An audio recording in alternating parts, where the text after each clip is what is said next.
लड़की के बहिन छै छाटल छिनार रे, छाटल छिनार रे छाटल छिनार रे। मोहना के आँख मारी मकई में बुलाए रे, मोहना के आँख मारी मकई में बुलाए रे। लड़की के दीदी छै छाटल छिनार रे, छाटल छिनार रे छाटल छिनार रे। लुटना के आँख मारी मकई में बुलाए रे, लुटना के आँख मारी मकई में बुलाए रे।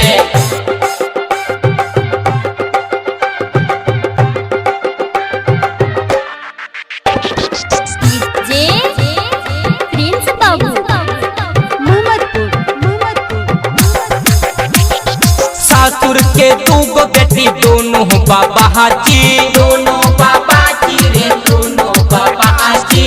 एगो हपल सरत एगो हया पहाची, एगो हया पाची रे एगो हया पहाची। अपने वो भाई बा से नहीं नाला रहे रे, अपने वो भाई बा से नहीं नाला राय रे। माही के आँख मारी घर में बुलाए रे, माही के आँख मारी घर में बुलाए रे।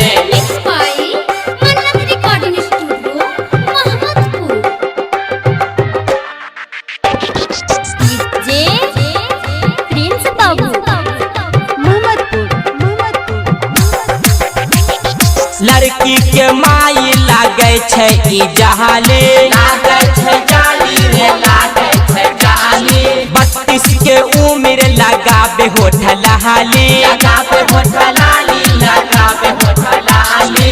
अपना भतार के उ मौगा बनाए रे, अपना भतार के उ मौका बनाए रे। समधी के आँख मारी छत पे बुलाए रे, समधी के आँख मारी छत पे बुलाए रे।